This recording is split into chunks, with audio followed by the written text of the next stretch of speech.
Aluxers, as we put this video out, the USA is witnessing massive countrywide protests following the tragic killing of George Floyd in police custody. Elsewhere, the world seems to be emerging from the coronavirus lockdown to come back to realities that we've been facing the last few years. Concerns ranging from growing distrust of government to fake news, from hate crimes to climate change. In fact, in a worldwide poll carried out in late 2019, over half the responders stated they think their country's society is broken, which is indeed cause for concern.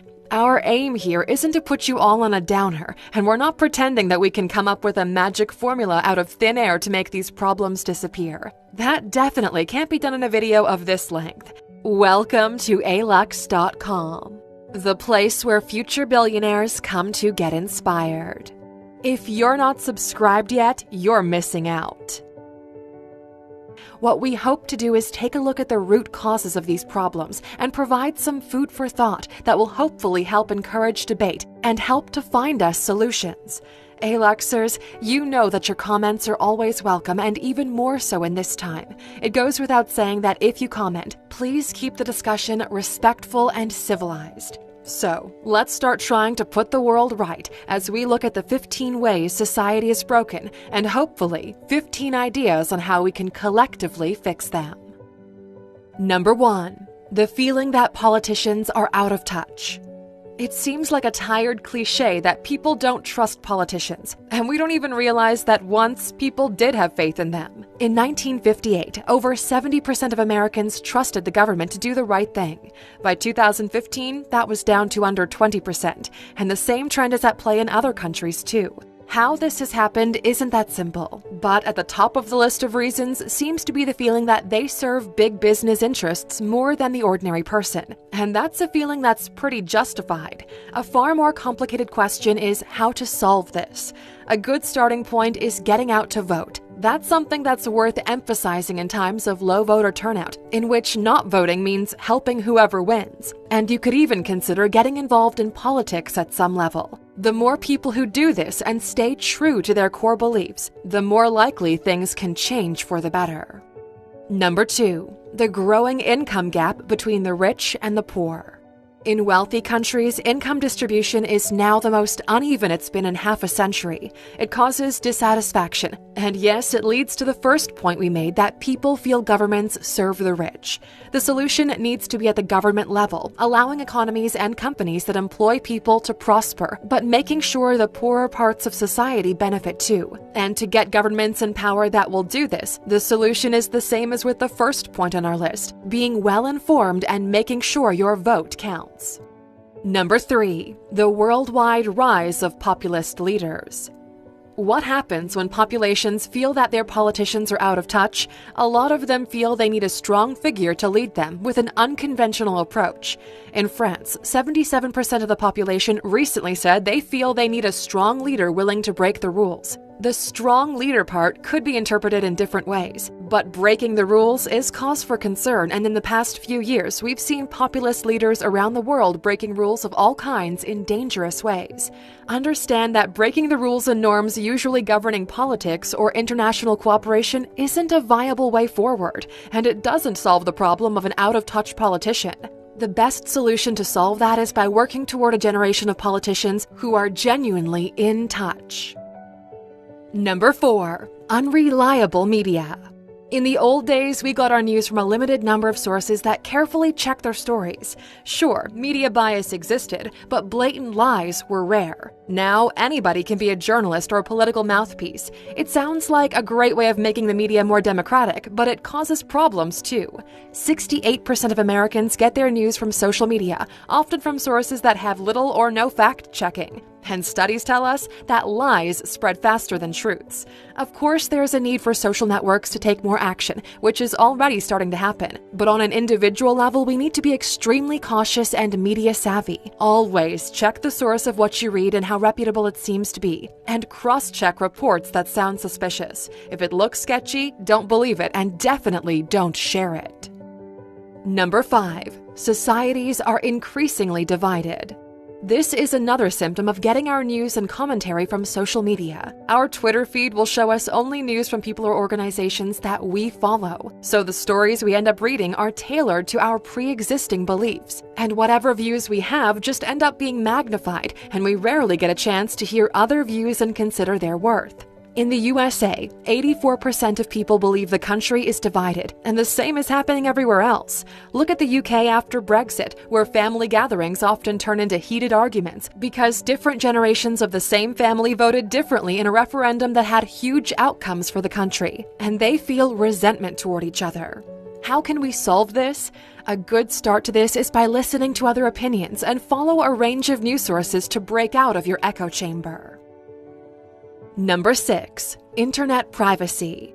You may not be that bothered by this. Maybe you might think, I have nothing to hide. But as Edward Snowden put it, arguing you don't care about privacy because you have nothing to hide is like arguing you don't care about free speech because you have nothing to say. Remember, when you don't pay for setting up a social media account, that means you pay with privacy. You might not notice it, but every piece of information you share online is being mined, used, and misused with very real consequences. Just take a look at the Cambridge Analytica scandal, how they used data from social networks to manipulate opinion in the lead-up to the 2016 election in the USA and the Brexit vote in the UK. Its actions had real impacts and have since come under criminal investigations. This one, though, isn't simple, as most of us rely on social media socially or even professionally. But at the very least, we need to be aware of the choices we make on social media and the consequences they could have.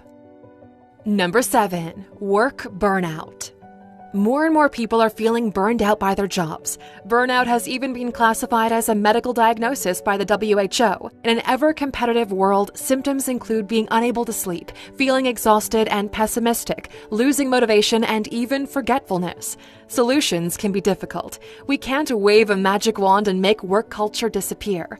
Just remember that nowadays options exist that can point you to a more satisfying path, like being able to set up your own business online. It isn't easy, but it could lead to higher levels of fulfillment, or even opportunities to train or retrain online without the cost of a university course. We're not saying that any option is an easy fix, but at least be aware of the options available to you. There are more options than ever before. Number 8. Social media addiction. Totally aside from the problems of fake news and internet privacy concerns, we seem to be getting to the stage where we're unable to connect personally. Because we're mesmerized by the screens in front of us, yes, they serve a purpose, and yes, they're useful, and yes, we realize you're watching this video on a device of some kind, but psychologists estimate that 10% of Americans are addicted to social media. That means having excessive urges to use it to the extent it affects other parts of your life. Be aware that it's a problem. Try to limit your screen time and enjoy what's going on in the real world outside of your device. Number 9. Racism. Few people nowadays are willing to express outwardly racist opinions, unlike a century ago when it was pretty normal to do this. But we still have such a long way to go, and it's a sad fact that racism still exists in many ways that vary from country to country. It could be in ways that have devastating consequences, as we're seeing with the tragic events that have led to the Black Lives Matter movement in the United States. In some countries, it might be more skin color may affect the result of job interviews, and salaries get skewed in favor of a particular skin color, almost always the lighter skin color. There are complexion issues at play, but be aware of your own prejudices. We all have them, and try your best to overcome them. Number 10. Hate crimes. We just said that most people don't express openly racist views, but unfortunately there are those who do and take pride in these sickening views. And over the last 5 years, opinions like these have been going up in many countries, and so have hate crimes. Most of them are based on race or ethnicity, followed by religious affiliation or sexual orientation. There's no doubt that these have been fueled by the rise of echo chambers, where people can get radicalized in horrible opinions. And true, poverty and failure of educational systems don't help, as people who feel marginalized seek the refuge of extreme ideologies. Solving this one probably requires us to solve all of those problems first, and also being absolutely firm and not tolerating opinions that are unacceptable. Number 11. Obesity and diabetes rates. As we work harder and spend more time in front of screens, stress levels go up and energy levels go down. Health problems like these are on the rise. Overall, health is getting worse and it's driving life expectancy down. On a personal level, you've got to take responsibility. Watch what you eat and don't skip exercise. Number 12. Drug epidemics. In the USA, the opioid epidemic has doubled in the past decade, with 130 people dying from overdoses every day. It's bound to be fueled by rising levels of stress and poverty as people seek an outlet from the harsh realities of life. So solving it requires solving those problems too. But it's interesting to note that countries with more liberal drug policies tend to have this problem better under control. Case in point, Portugal, which had high rates of drug addiction in the 90s. In 2001, they decriminalized all drug use and began treating drug addiction as a medical problem rather than a crime. The result? Amazingly, drug use, drug-related deaths, drug-related crimes, and HIV infection miraculously went down. Number 13. Traffic. While we're feeling more burned out, things like the amount of time we spend in traffic commuting aren't exactly helping. People who drive on a regular basis spend 54 hours a year sitting in traffic. That's 1,000 hours in wasted time and fuel. It causes stress and, of course, increased pollution. And studies show that ride-sharing, convenient as it is, actually makes traffic worse. It seems that a possible way forward has come from the most unlikely of sources, the coronavirus pandemic. Working from home and teleconferencing have their problems, but they do provide a way out of this one. Number 14. Increasing isolation of countries. For years, we've seen the world's development marked by faraway countries coming closer together, cooperating and enjoying parts of each other's cultures, be it music, food, or fashion. This has led to a greater understanding and tolerance, and it's no coincidence that this period has been marked by fewer wars. At the same time, more and more problems are ones that need to be solved on a global level, not just fixing the environment and, yes, the coronavirus pandemic. We've seen so much progress toward working together. Now it seems to be reverting to more isolationism, and the local version of this? Growing distrust of immigrants. This makes no sense. The world has benefited hugely from being more interconnected. Splitting it apart just doesn't seem right. Be proud of the country or region you're from, but see yourself as a part of a global community as well.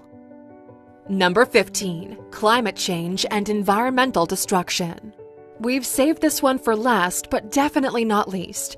Research says that millennials see climate change as the most pressing problem in the world, and make no mistake that it's the result of society and the way we produce things by burning fossil fuels. And the result isn't just that we destroy the balance in the world's climate. We destroy habitats and drive species to extinction, and closer to home, create air pollution in our cities and devastating hurricanes. We more or less know the solutions. Companies need to switch to cleaner energy and pollute less. Governments need to put policies in place that will make this happen. And as individuals, we have to reduce our carbon footprint by consuming less and more responsibly, and by recycling more. It's just a case of having the collective will to make it happen.